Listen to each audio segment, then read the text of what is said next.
Evening. Welcome, everybody. It's my pleasure to welcome you to the George Washington University. Tonight's event presented in partnership with Politics and Prose bookstore. My name is Peter Loge. I'm the director of the School of Media and Public Affairs here at GW.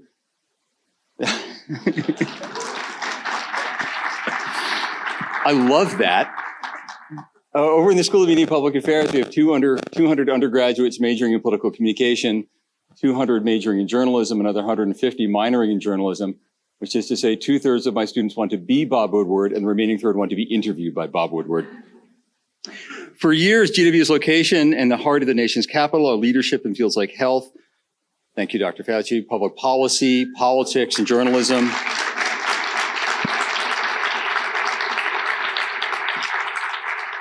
My lovely young wife is the assistant department chair in the Department of Health Policy and Management. I pass along my thanks for her as well. Also with our... In addition, GW has the pleasure of partnering with Politics and Prose, and we've created a remarkable series of Only GW moments. Together, we've hosted conversations with TV host Rachel Maddow, actor and GW alum Kerry Washington, authors Doris Kearns Goodwin and Malcolm Gladwell, and most recently, Olympic gold medalist Katie Ledecky. This evening, we're honored to host another fantastic speaker, Bob Woodward, who will be in conversation with Rick Atkinson. Bob and Rick, thank you for joining us tonight. It is my pleasure to welcome you to campus. And now to introduce tonight's discussion formally, I'd like to welcome the co-owner of Politics and Prose bookstore, Bradley Graham.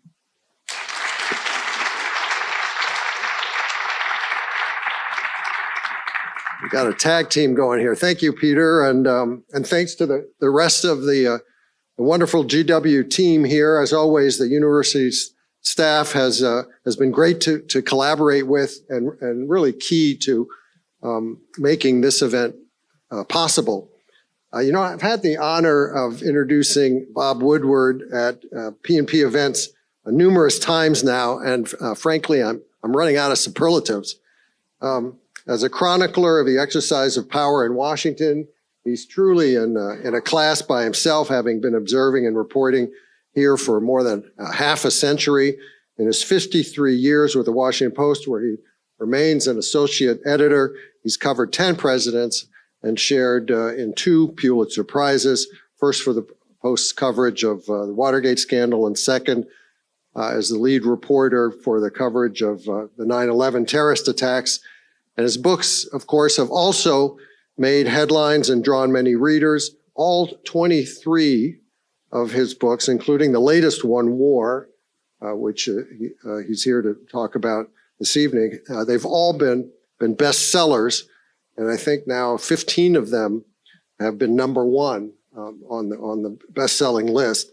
But apart from all that Bob has exposed about the administrations and government institutions that he's written about, his most lasting legacy may be in the example that he has set for journalists and historians through his sheer doggedness in pursuit of finding out what happened, his ability to cultivate sources and get people to talk to him, and his incredible skills in ferreting out information. Time and again, he's managed to come up with scoops, even involving events previously closely reported by others, and his knack for taking readers inside the rooms where major decisions were made remains unmatched. And he does this repeatedly in his new book, War, as President Biden, Secretary of State Blinken, Defense Secretary Austin, National Security Advisor Sullivan, and others are portrayed and often quoted directly, deliberating over U.S. responses to Russia's invasion of Ukraine and the Israel-Hamas conflict. Bob concludes with a very complimentary view of Biden, saying the president and his team, quote, will be largely studied in history as an example of steady and purposeful leadership. And this is, as Bob notes, a departure from his prior books, especially those on Richard Nixon and Donald Trump, which featured stories of failures and abuse of executive power. But it's a judgment, as you'll find, for those of you who haven't read the book yet, strongly borne out by the stories told in the book.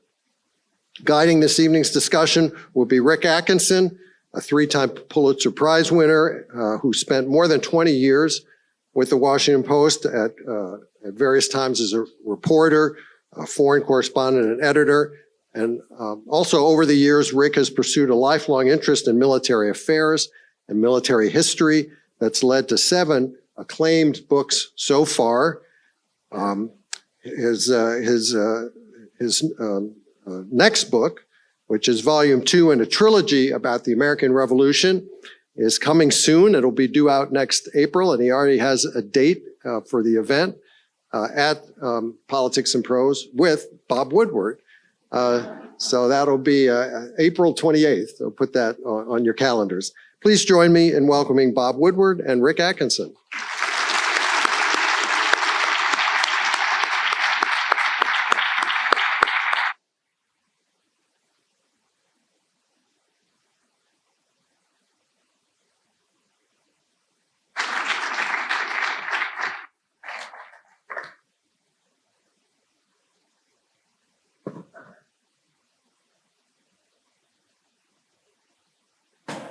Well, here we are. So thank you all for coming this evening. Thank you, Bob, for talking to all of us. I should say first, we were Washington Post colleagues, and we have been friends for more than 40 years. So we have a long history together that I cherish, actually. We're going to talk about the world. We're going to talk about the presidency, and we're going to take some questions. But first, I'd like to talk just for a minute about you and your procedures. This is your 23rd book. It's #1 on the New York Times bestseller list. Congratulations. I think this is the 16th book that is made #1 on the Times list. It's a reporting tour de force that anyone knows who's read it. You're 81, you're affluent, you're a grandfather. You're not only accomplished, but you're celebrated. Writing books is hard work. The biographer Robert Caro uses as his mantra, turn every page, meaning look at every piece of documentation. Your mantra, your answer to that is knock on every door. Why do you keep doing this? What is driving you at this point? Actually, what happened with this book, because I knew some of the people, the officials, had some sources, people I'd known for 15, 20 years, and quickly learned that we came that close to Russia using a tactical nuclear weapon. Now, it's all laid out in the book what happened and the impact of that.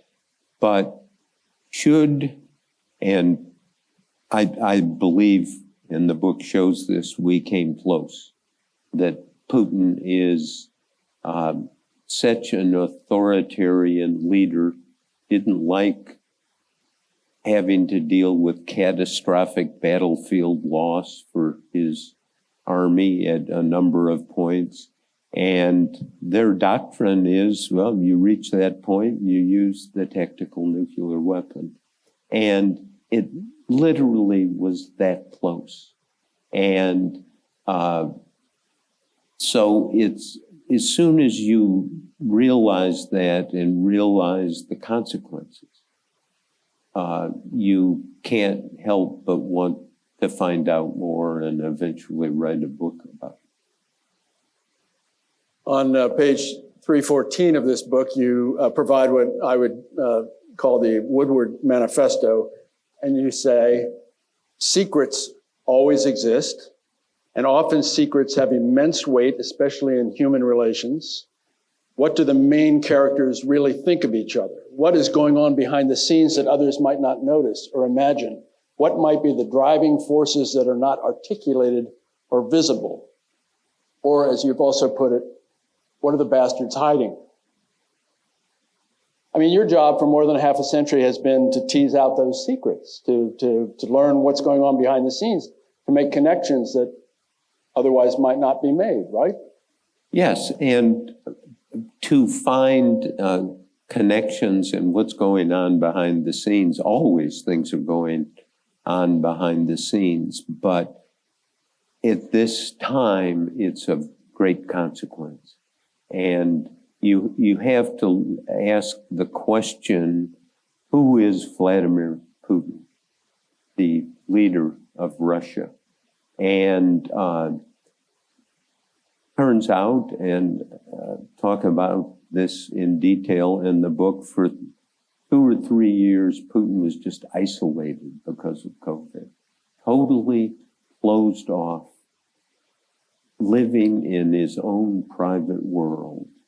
And the idea of using tactical nuclear weapons was built into kind of traditional Russian doctrine. If we're losing, if we're really getting our ass kicked, we'll shift to using tactical nuclear weapons. And how that would change the world we live in.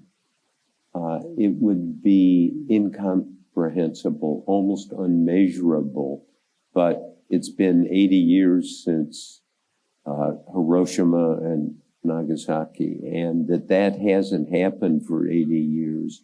And at this moment where you have Russia essentially playing the role of Hitler, attacking another country, trying to take control of it, and for the absolute worst, sick reasons.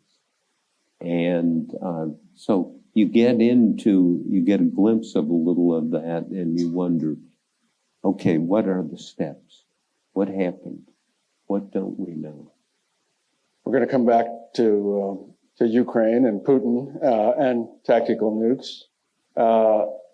And I want us to talk about Ukraine and Gaza in depth. But first, there's a presidential election in 4 days. So let's start there.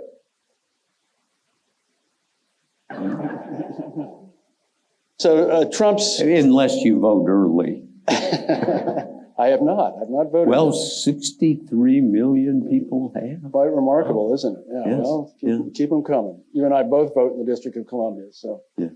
So Trump's foibles and his defects and his antics and his felonies have been cataloged by you and many others over the decades. Most recently, a couple of weeks ago, at great length by our former colleague Peter Baker, now of the New York Times, the bankruptcies, the indictments, the convictions, the infidelities, the mendacity, the grifts, and so on. Anyone paying attention has a pretty good fix on Donald Trump, I think. But why do you think that 75 or 80 million Americans are going to vote for him on Tuesday, or have voted already? Well, first of all, you really have to try to pull back and say, who is Donald Trump? He doesn't like advice. He doesn't like democracy. He doesn't like the Constitution. He doesn't like the truth. That's documented, not just in this book, and that's a pretty severe indictment. Well, it's a description that's based in reporting and actually what happened. And for somebody to be that person and wanting to be president again, and we see things that are unspooled each day that he says. But why does this not bother 80 million of our brothers and sisters in this country? I mean, why are they willing to overlook that? Why is it close? First of all, I got to know Trump very well. I know you did. That's why I'm asking. Yes, and it was the last year of his presidency, the year of COVID, and I could call. The agreement was I could call him anytime. He could call me anytime. It was like having a bedroom in the White House, and only it was by phone. And you see he, on a totally superficial level, he has a kind of charm. And I did all of these interviews with him. He's president of the United States. And I just said at kind of midpoint of that last year of his presidency, I said, well, you know, the book's going to come out. You're not going to like it. I'm not going to like it? I said, no, you're not. Why? Because I make some judgments that are very harsh. But this, and you know what he said to me? He said, oh, okay, Bob, maybe I'll get you on the next book. Now, what is that about? Has he just got his head buried in the sand? Is it that he doesn't care? What is the appeal that he has? I mean, He didn't talk to you for this book, right? not even close, because the book Rage, the second of the books I did on him, showed that was the year of the coronavirus, how he was warned, how he lied, how he covered up, how 1 million people died in this country alone. yes. And the last call I had with him that year was July 20th, 2020. And I called him and I said, Mr. President, 140,000 people have died of the virus in your country. More people are going to die. You were warned. Now, it took me months to find this out, but when there was one case of coronavirus in this country, Trump's national security advisor, Robert O'Brien, went to him in the morning briefing and said, this virus is coming. It is going to be the biggest national security threat to your presidency. The deputy, Matt Pottinger, who spent years in China as a Wall Street Journal reporter, had political and medical contacts in China, said, Mr. President, this virus is going to kill 650,000 people. And what did Trump do? He just, it's going to go away. Everything's going to be fine.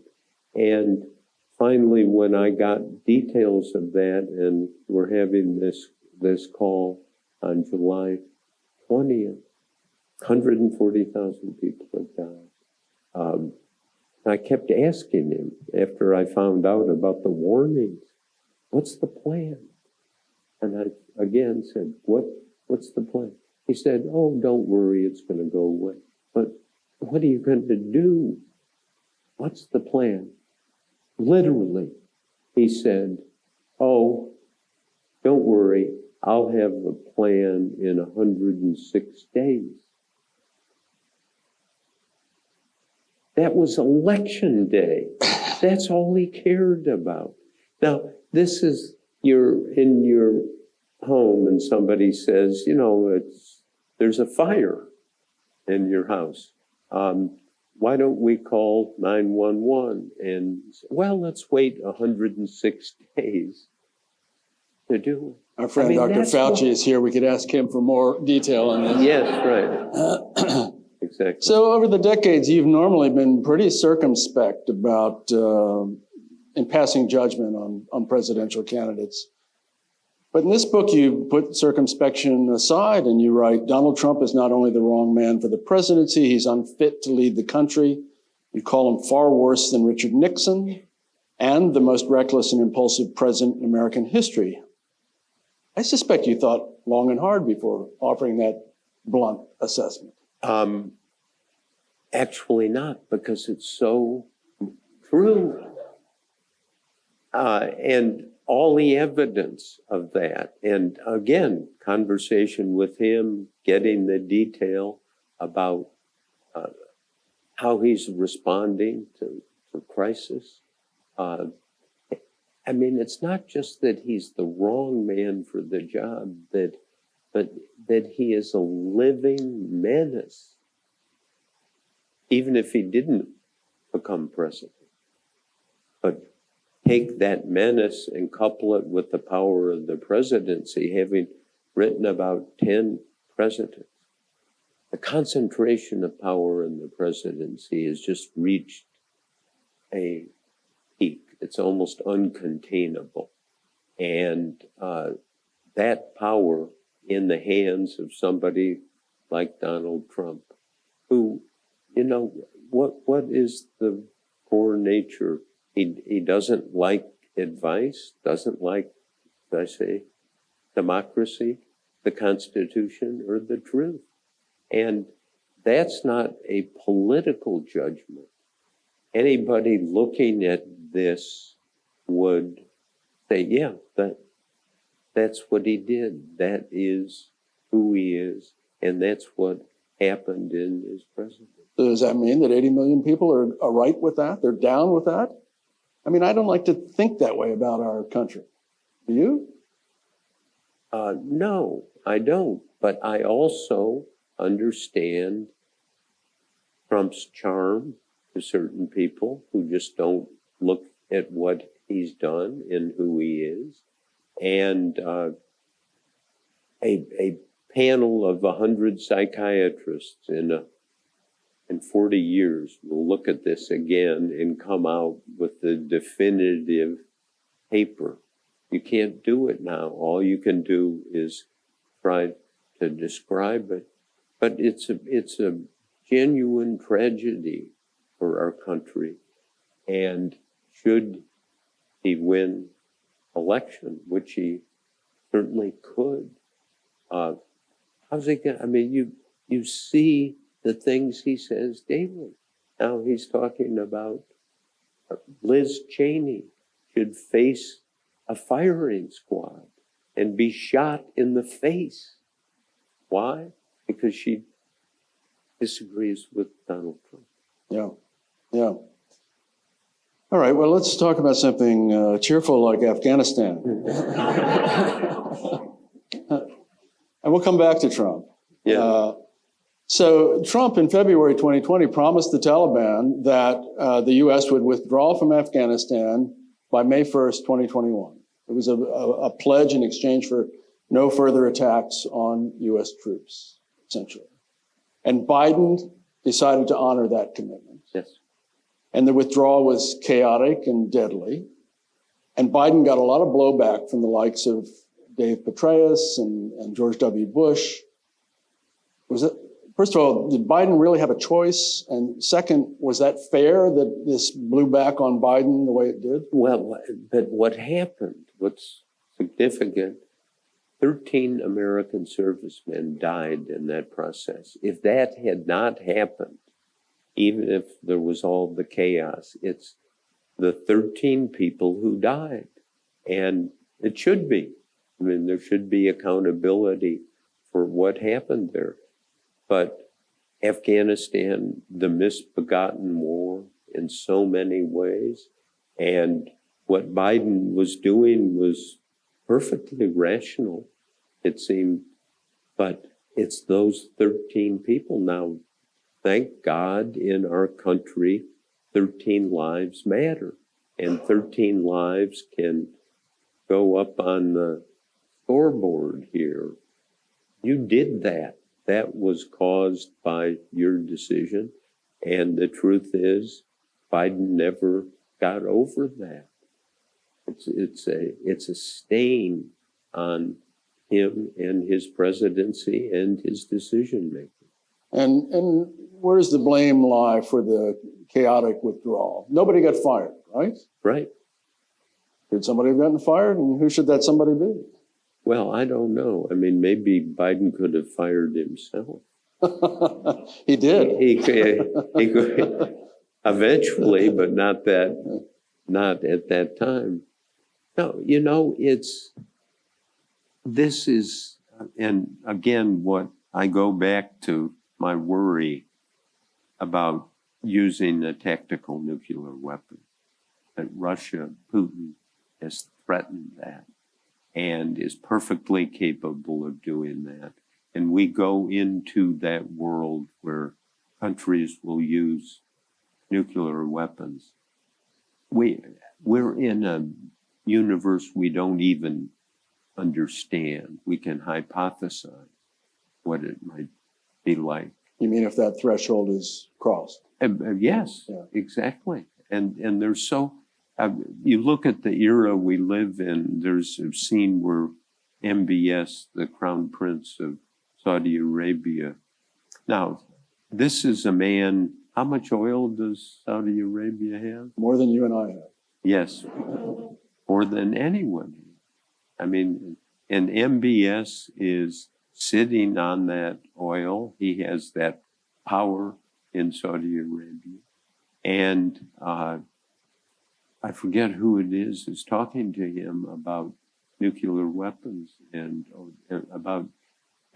you have uranium in Saudi Arabia and so forth.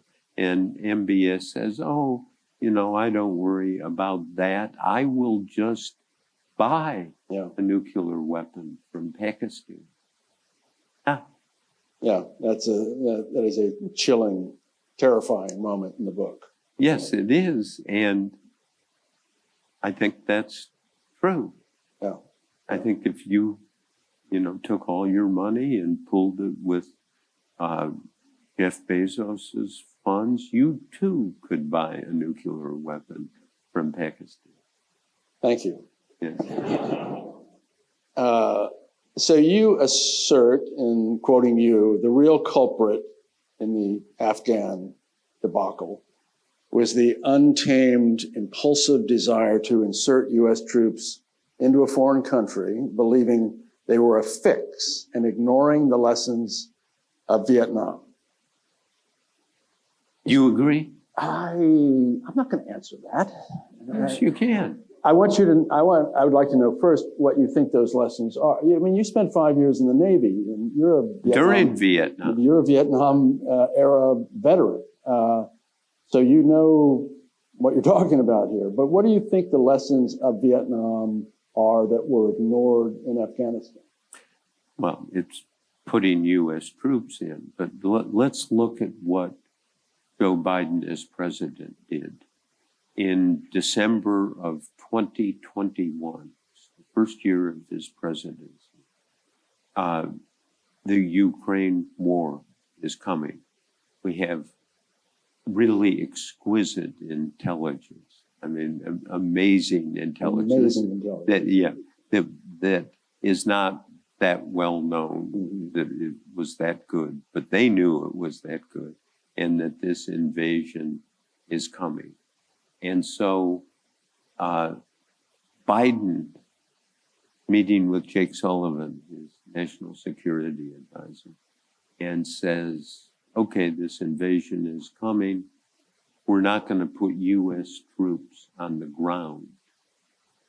And Sullivan is kind of like good national security advisor, pushes back. Wait a minute. There's an alternative here. Biden, we are not putting U.S. troops on the ground. He lays that down right away. Right away. And why? Because he's 81 years old and he wasn't in the military, he was in Congress, but he saw Vietnam. Yeah. And the lesson of Vietnam is, remember how many troops we sent to Vietnam? More than 500,000. Un-effing believable. And 56,000 died. Yeah, 58,000 or whatever many. And Biden knew that and saw that and just said, that's the trap. You think you're going to use the U.S. troop bandage to solve this problem. And he got a lot of pushback at that time. And he said, no, I'm just not doing it. And he had made that argument with respect to Afghanistan to Obama when he was vice president, right? He was one of the naysayers who didn't want to add another 30,000 troops He was the loudest voice within the White House counsels on that. Yes, and he was saying that Barack, this is Biden, 2014, Barack doesn't understand Putin. And I think there's some truth in that, maybe a large amount of truth. Let's talk about that U.S. intelligence, because you and I have both been astonished by the fact that they learned in exquisite detail the Russian war plans for invading Ukraine 5 months before the invasion actually happened. You likened it to being inside an enemy commander's tents, listening to his conversation and reading the maps on his wall. I mean, we, the American intelligence community, knew more about Putin's plan than Sergei Lavrov, the foreign minister, knew about Putin's plan. The Russian foreign the minister. Russian foreign minister, yeah. Yeah. I mean, Lavrov knew nothing compared to what U.S. intelligence knew. Yeah. Have you ever seen an intelligence coup that extraordinary? Not that I know of, no. But it is so good, and I put this in the book because it's not the case, but at the time we had a human source in the Kremlin. And that source is not there anymore. I believe it was exfiltrated. His life was saved, but he was right there and providing intelligence, the technical intelligence matched up. And so the information was good, but look, Biden's not on the ballot and he's probably not popular now, but he should be popular for that decision to not send U.S. troops. And at the end of this book, I say, look at what Joe Biden did. He made the homeland safe. We don't have American troops abroad. He took that lesson of Vietnam to heart and mind and said, no, we're not going to do it. Push back, as I pointed out, but also now his key cabinet members and advisors say, oh, yes, he was right. Now, why was he right? He understood the Vietnam. I remember being on that Navy ship off the coast of Vietnam. It was a radar picket station, and we'd circled for months. And I remember at the time thinking, what the F are we doing here? And never got the answer because there was never really a good answer. It was, oh, we'll solve it with U.S. troops. And U.S. troops are abroad can be a poison.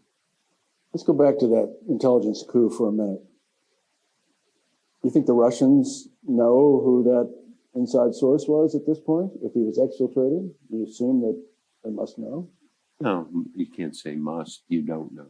And interestingly, I tracked it down, and it may actually be that there were two people, which only makes the mystery deeper. And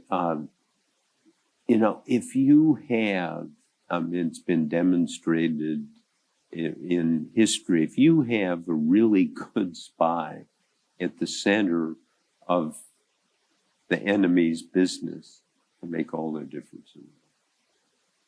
Well, that's your next book. Who those people were. So there was a decision made to do what's described as a strategic downgrade, right? Which was very important. It was basically to say, we got all this super high quality intelligence. We know what the Russians are going to do. We're going to tell the world. We're going to tell our allies. The public. We're going to leak it to the Washington Post. Right. And the Washington Post did the story and thought, hey, this is great. I mean, whose idea was that? That a group decision, or did somebody? It had been done before with the Cuban Missile Crisis, right? Yeah, there have been. I wish I could answer that question. I'm sure it had to be approved by Biden. Yeah. at least, one of those large meetings, we're going to do this, and no objection. Yeah. But So- what is it, if I may pose this question, what's the lesson for American foreign policy and military policy in all of this? I think it's really large, and that is you got to really be careful about using U.S. ground troops. So important that Biden knew that from Vietnam. I would say the other lesson, there's several lessons, but the one that really leaps out at me is the importance of allies. The old bromide, the only thing worse than fighting with allies is fighting without them. And Biden's been, and his team have been quite masterful, obviously, first with NATO and bringing in Finland and Sweden, but also. But so important, Yeah. Finland Yeah. to NATO added a 815-mile border, Russia to Finland, NATO member with Article 5 protections. And I have some of this in the book. Putin was just about as angry and disappointed as he did. Oh, all of a sudden, there's another 815 miles of us bordering a NATO country. And how is this engineered? And Joe two more NATO members. Biden called a meeting yeah. in the residence of the National Security. This is after the invasion of Ukraine by Putin. And this is actually something that worked. They said, how are we going to stick it to Putin? How can we make sure that this is a strategic failure for him in the long run? And they actually took, I think, a couple of years to get Finland into NATO.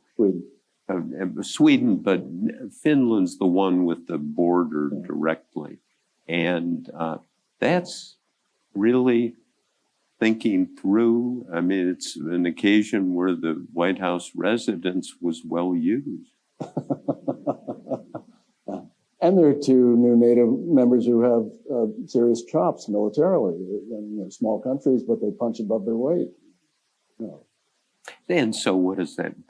But I think the idea of a Russian NATO war now is approaching zero, because Putin knows the numbers and the nature of that NATO force. And NATO really deserves a Nobel Peace Prize every year, because it's such a force. And Russia, Putin, clearly, knows, this is really bad news for us militarily. So what happens in Ukraine if Trump wins on Tuesday? Jake Sullivan, Biden's national security advisor, said, essentially, if this is a decision Trump can make, he'll just wave Putin in, take Ukraine. What has Trump said about the Ukraine war?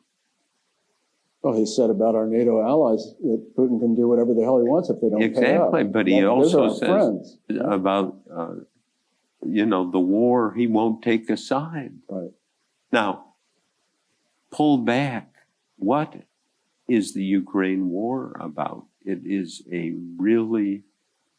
a case of territorial assault.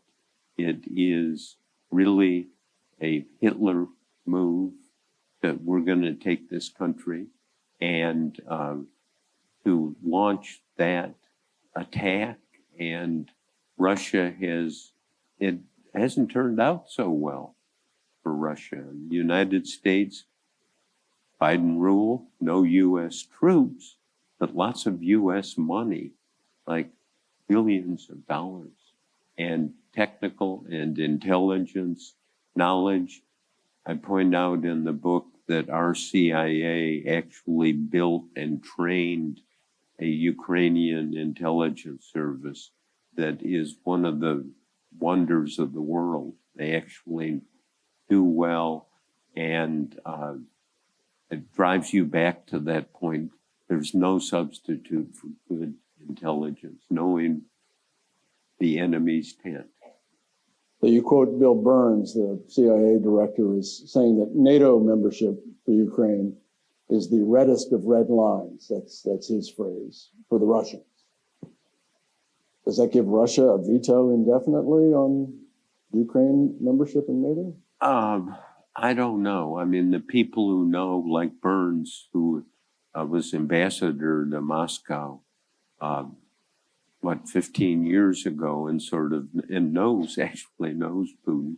I mean, where that goes, I don't know. But what is really significant is the U.S. and the West support of Ukraine, and really pouring the money and the know-how in there. I know some of these people, and there's some private people who are like Eric Schmidt, the founder of Google, who openly said, you don't need tanks, you need drones.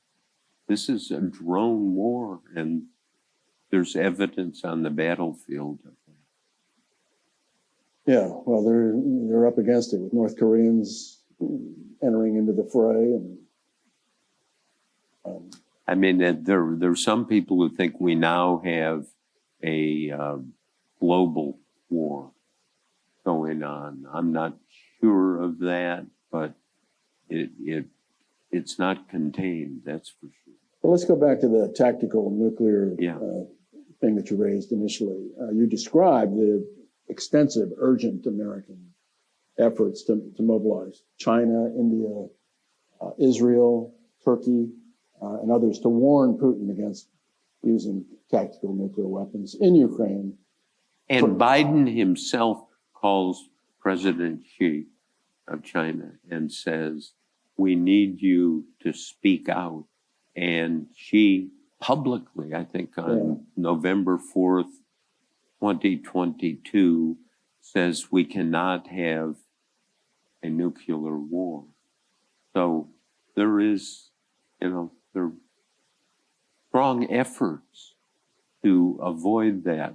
The problem is too many people have nuclear weapons. There is, what Putin has done, threatened to use a tactical nuclear weapon and just kind of stick it in the face of the United States and the West. And at some point, you get so many threats that it's not really a big deal to cross that line and do it. Well, there was concern that there was going to be a phony false flag pretext, that the Russians would claim that Ukraine had detonated a dirty bomb, radioactive bomb in Russian territory.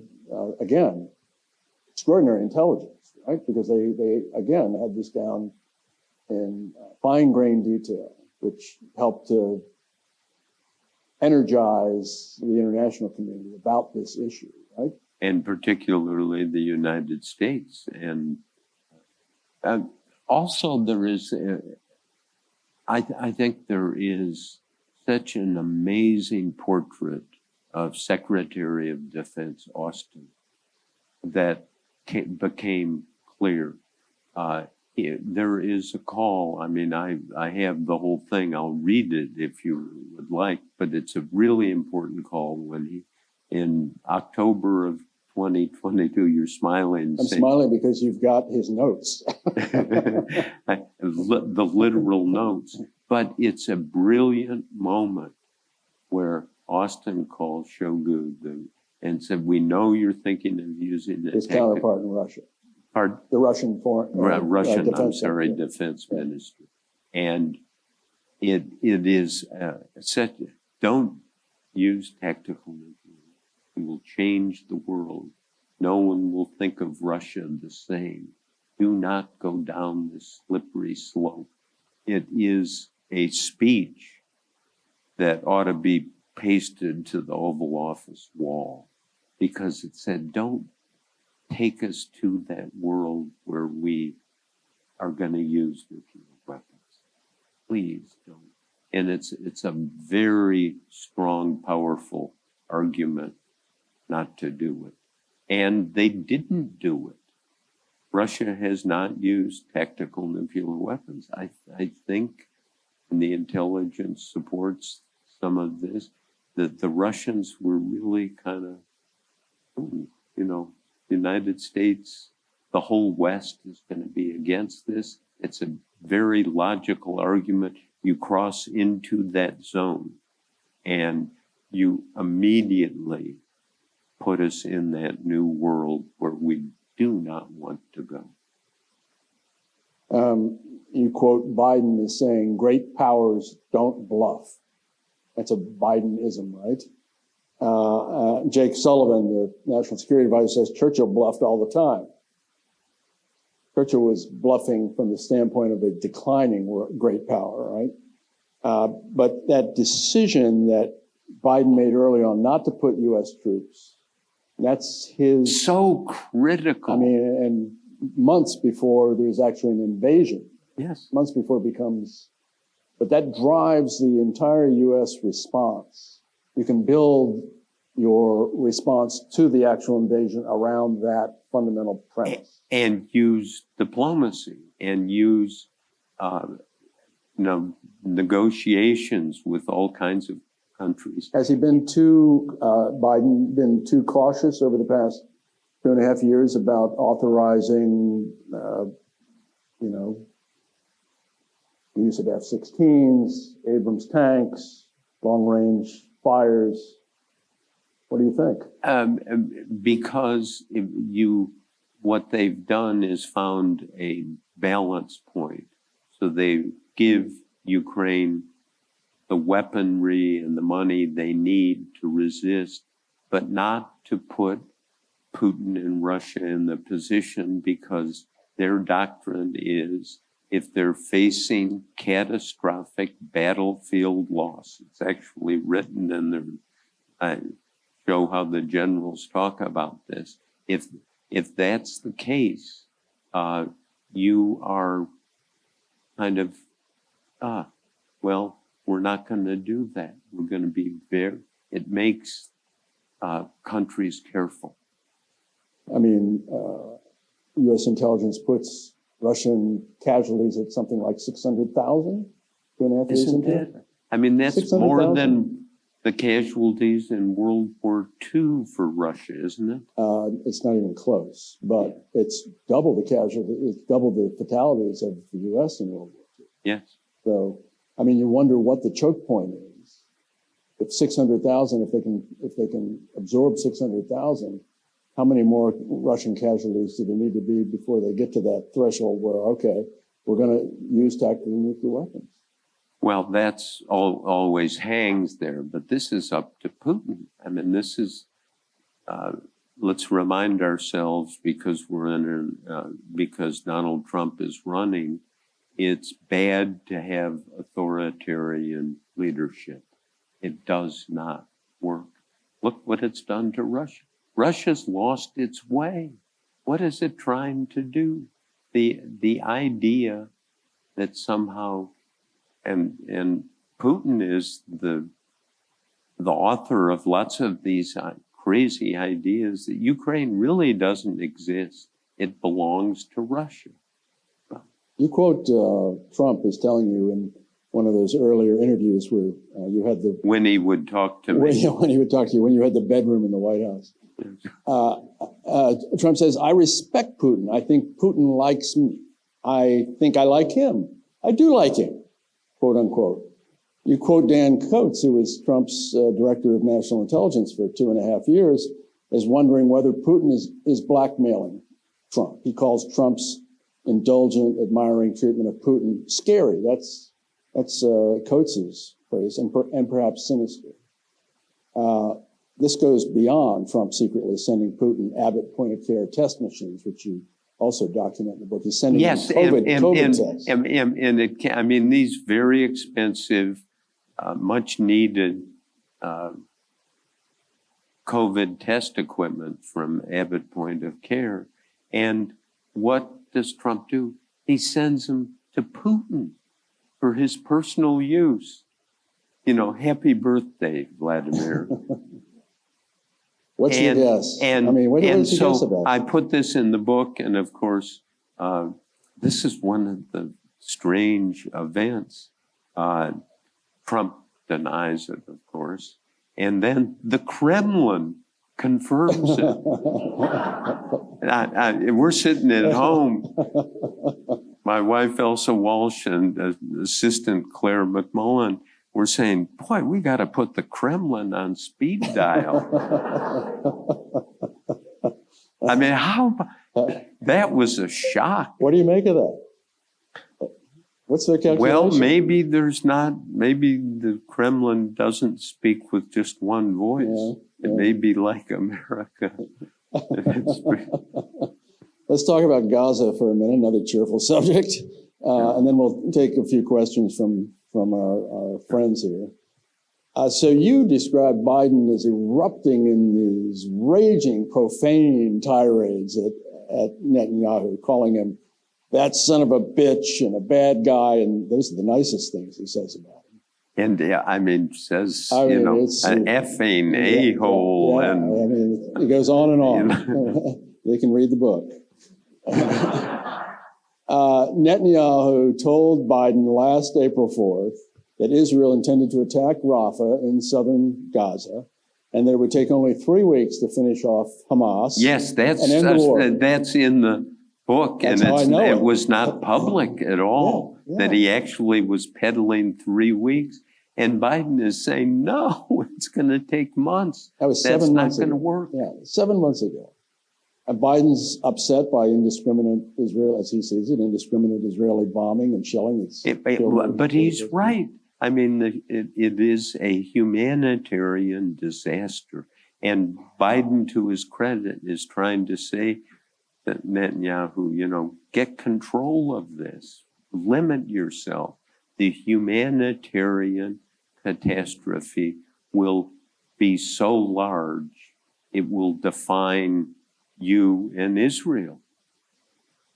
I mean, you quote Biden as telling Netanyahu there's a perception that Israel is a rogue state, a rogue actor. Those are Biden's words, according to you. First of all, if that's true, isn't he empowering the rogue actor? Those bombs that have killed more than 40,000 people in Gaza are our bombs. At least, but see, this is the division in the policy. Biden's policy is we support Israel all the way, but not Netanyahu. And, it's possible to do that. Israel's our great ally, and we've billions of dollars assistance to Israel, but internally they're saying Netanyahu is that. Yeah. I mean, we can quote him and get it out. It's pretty colorful stuff. You kind of wonder, do they really talk like that in the Oval Office? Yes. Yes. Yes. So does... because this has been out for a week or two. Interesting. You always, when you do a book like this, you get calls and so forth. And what's so interesting, no calls. Not one call from somebody saying, and it's not somebody in the U.S. government kind of saying, well, I thought I wasn't going to be quoted by name or something like that. But no calls. No one saying, I didn't say that, or I didn't have that, It's gratifying, right? Well, you always still worry like hell what you didn't find out. And probably they're saying in the White House, God, Glad that didn't leak. That's book number 24. So does Netanyahu have any incentive to stop the violence in Gaza and now Lebanon and the West Well, Bank? you see what's going on now. I mean, he's no limit, is he? You see any manifestation that? Well, I mean, you quote Jake Sullivan as calling the October 7th deplorable murderous attack by Hamas. Sullivan says it's the most colossal intelligence and operational failure in the history of the state of Israel. A couple thousand guys in tennis shoes. Where's the accountability for that failure? Yeah, well, it's not there yet. It's not there yet. But here's 4 days after October 7th, I have a long section in the book about what happened October 11th. And we almost had a full Middle East war. Netanyahu wants to launch a full assault on Hezbollah. And there is the dialogue in there. And this is Biden, he's strong. He's saying, Bibi, calm down. Let's think this out. We got to work together. We need to look at where we're going, and really puts the clamps on as much as, and of course, Netanyahu's position, as always, is, well, we make our own decisions. We'll listen to you, but won't be over-influenced by you. And I think that is the case, but it's, what's the situation there now? Explosive. It's, this is my Vietnam experience, I think, to a certain extent. How so many leaders think you solve problems with violence. Why? Why do they think that people want violence? And this is where Biden comes out strong. You described a remarkable episode where Operation True Promise, it's the launch by Iran last April 13th of some 300 cruise missiles, ballistic missiles, and drones at Israel in retaliation. That's the full package. Yeah.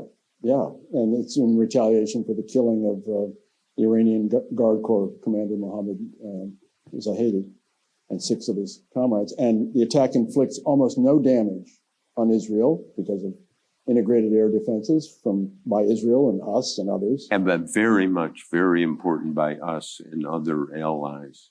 If you're Iran and you see that your threat, that full package, your deterrent is pretty worthless, isn't that an incentive to get a bigger deterrent?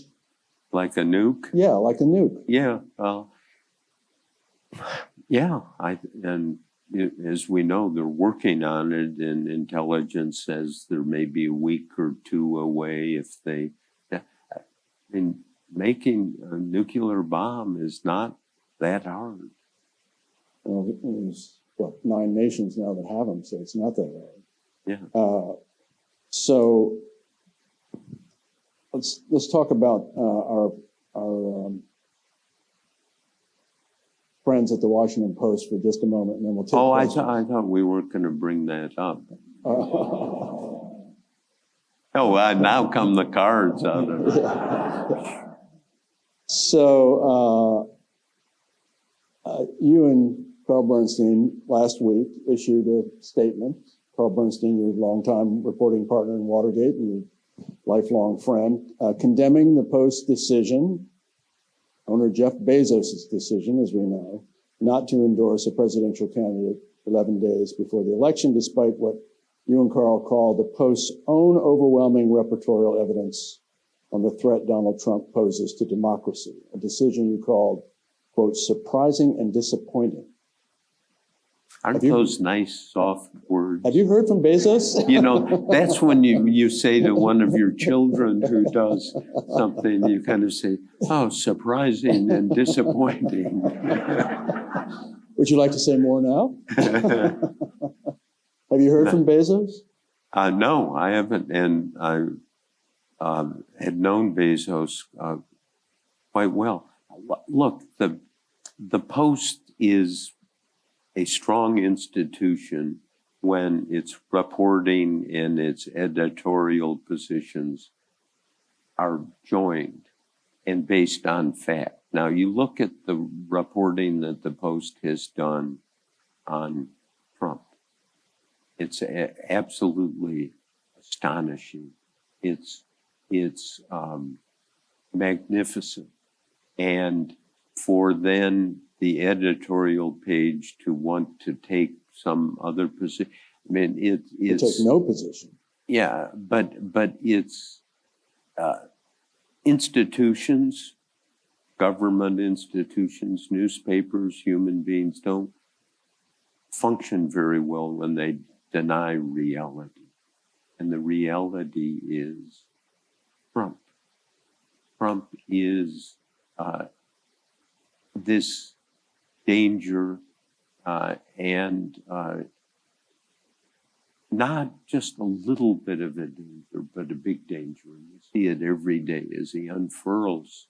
I mean, who's doing it? Does he have a speechwriter? Or does...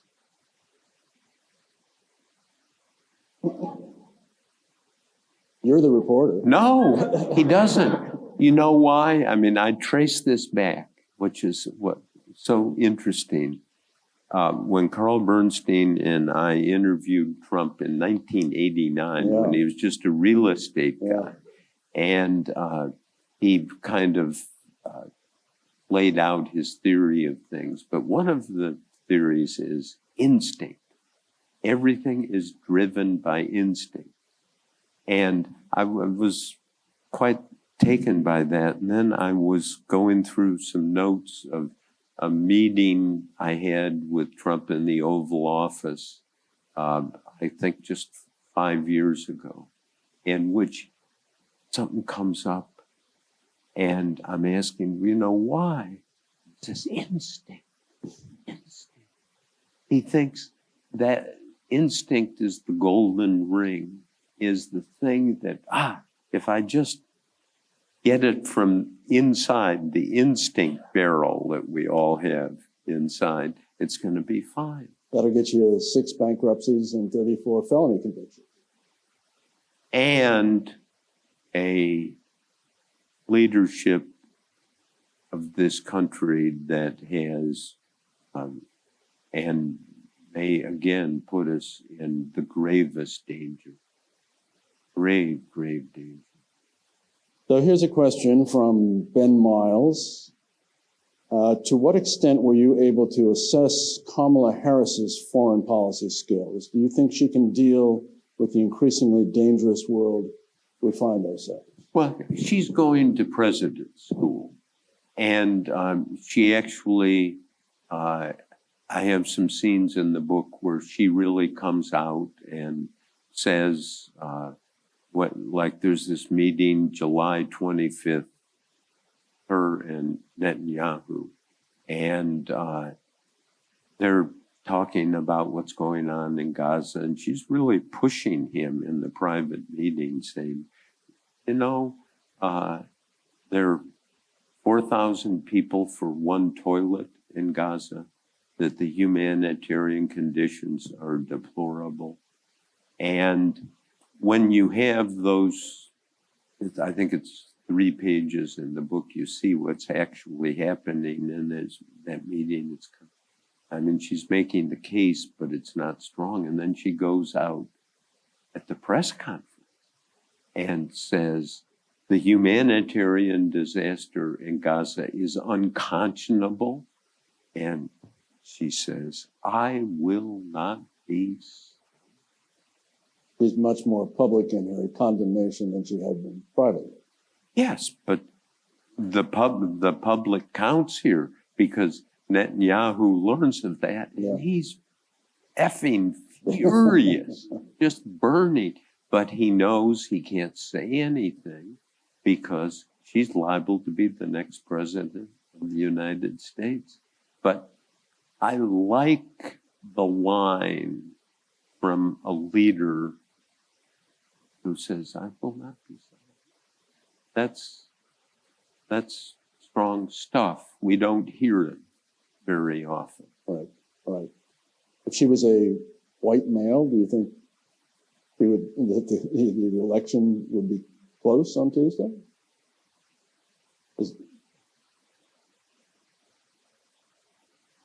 You don't know. I mean, I certainly don't know, and I certainly am not going to entertain a guess. Yeah.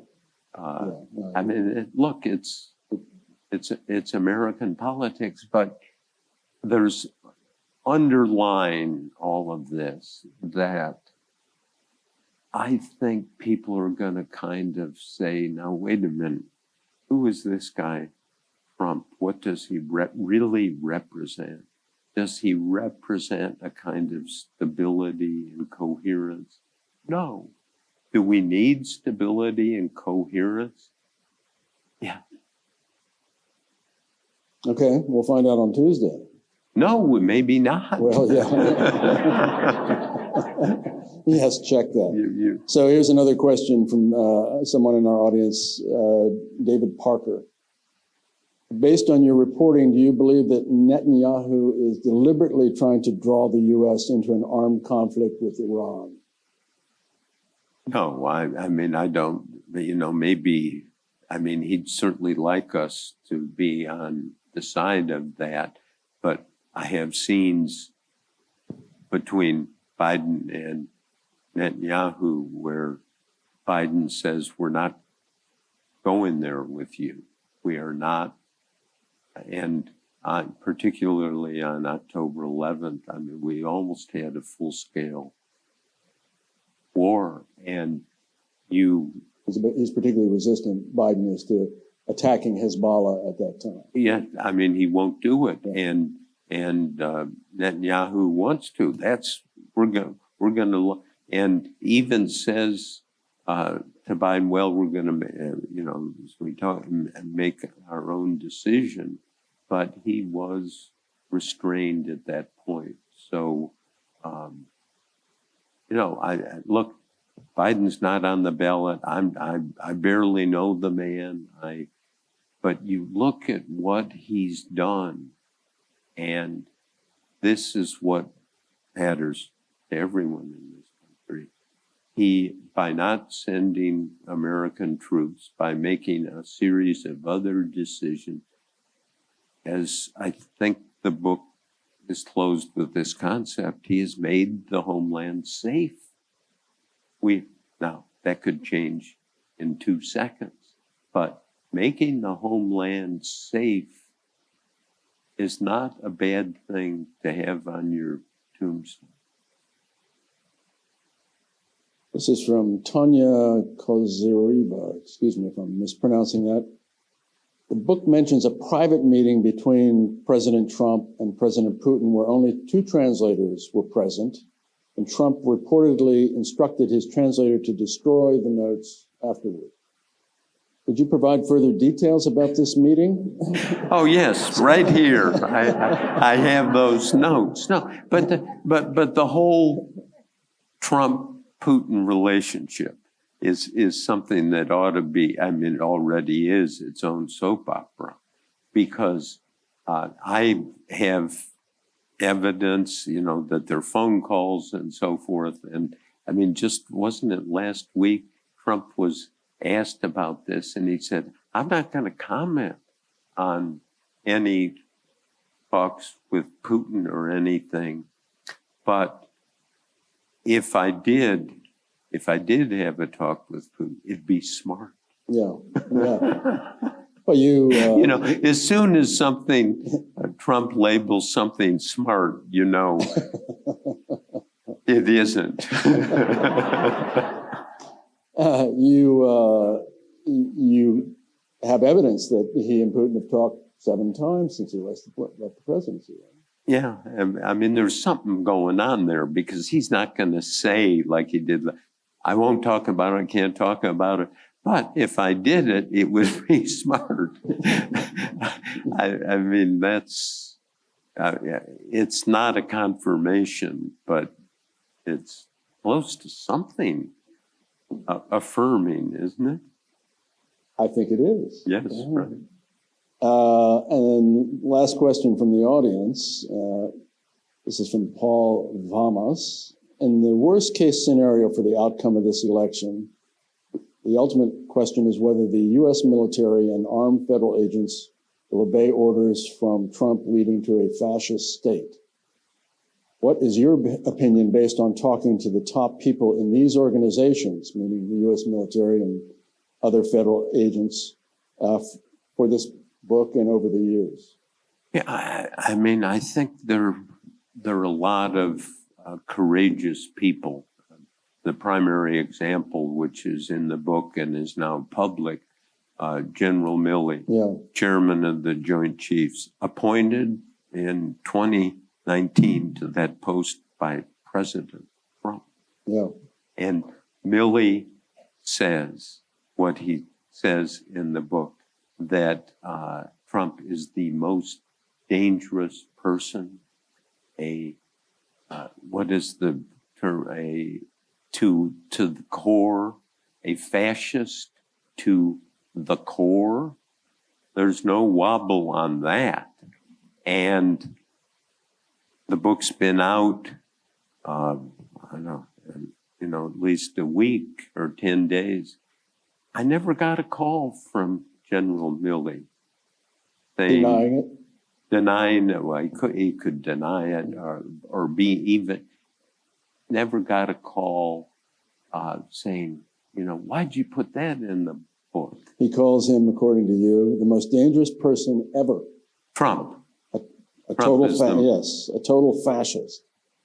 You write on this very point that Milley, and you and I both know, he's been out of uniform for more than a year now. Yes. That he is still so beset with death threats, which he claims are at least partly incited by Trump, that even though he still has federal protection, he's installed bulletproof glass and blast-proof curtains on his house. Yeah. Isn't that stunning? It's stunning. I just, it's just, and I checked, and that's really expensive. No, it's and he's done it in a serious way, and you see why, because he goes out in public and people who are Trump supporters or whoever come up to him and just kind of, you're on our list. Yeah.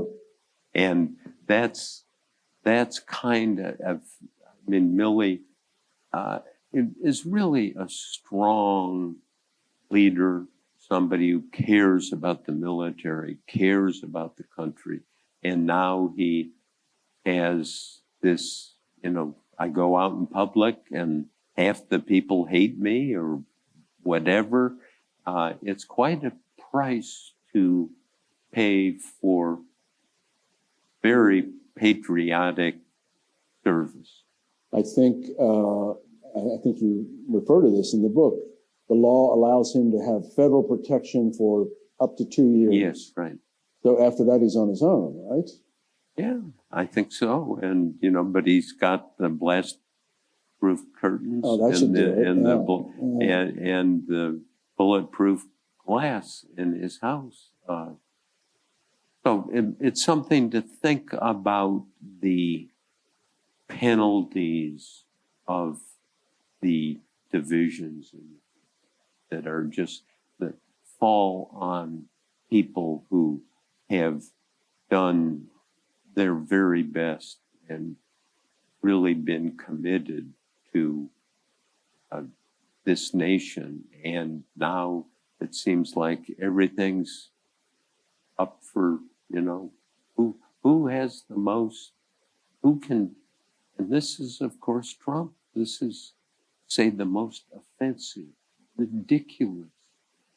What he said about Liz Cheney, couple of days ago, she should face a firing squad and see, the guns pointed at her face. It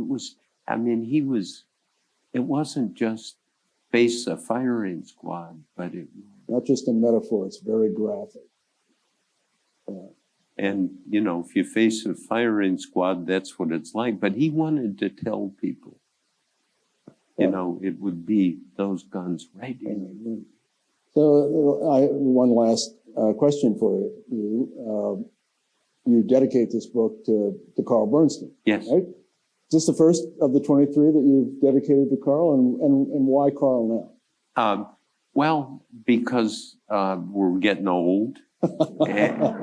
And Carl has really been not just a friend, but when we worked on the Watergate story at the Post, I'd been there 9 months. He'd been in journalism for 11 years. He worked at the Star and so forth. And Carl taught me a great deal, because I remember we sat down the first day after the Watergate burglary, and we were the only two reporters who showed up at the Post.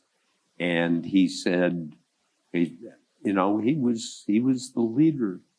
And he said, it'll be a waste of time to try to go see people in their offices. There's only one way we're going to get to people, and we are going to have to go knock on doors at night without advance warning or an appointment. And I thought, is this the big time or the no time? And he was exactly right. Knock on every door. Knock on every door, and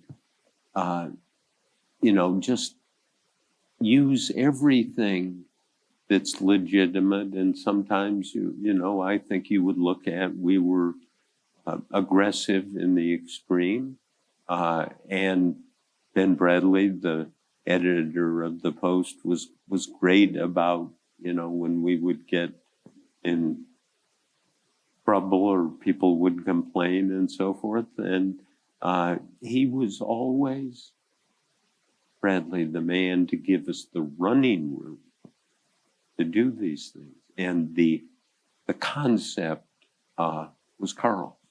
And Carl knew it. And I would have, been sitting at my desk in the Post dialing the committee to re-elect the president and say, can I talk to John Mitchell, please? Bob, that would make a really good movie. Yeah,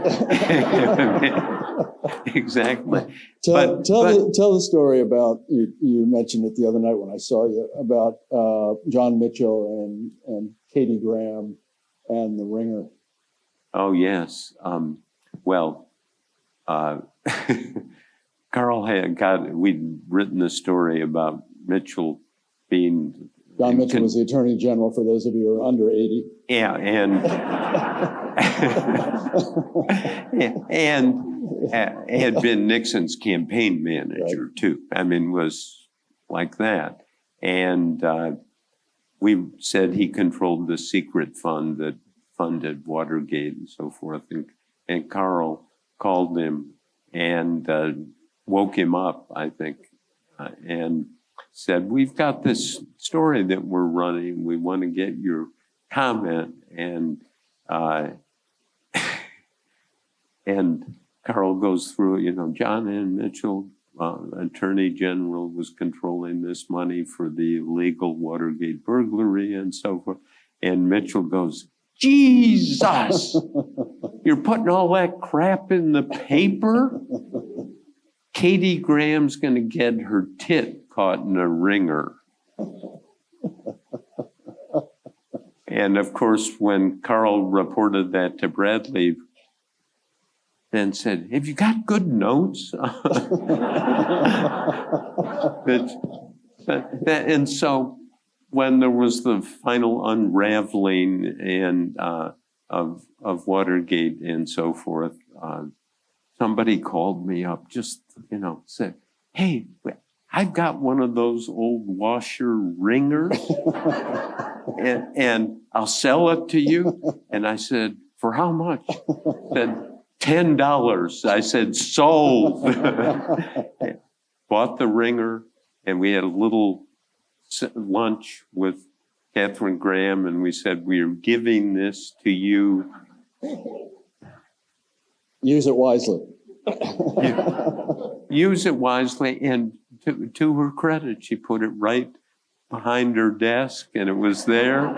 It was there for years. Yeah, and foreign leaders would come in,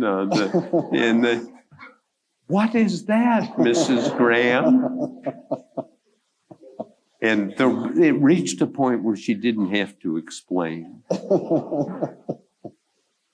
Ladies and gentlemen, Bob Woodward, thank you. Thank you. Thank you. Thank you. Oh, what's that?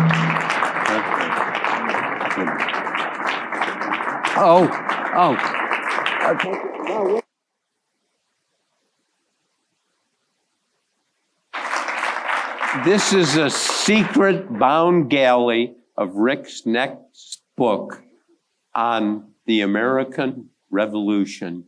And I have not yet had a chance to read it, but I will, and I will nominate it for the Pulitzer Prize. Because, first of all, it's got 200 pages of notes and sources. Cost me It's amazing. $200 to get him to do that. Good. Thank you.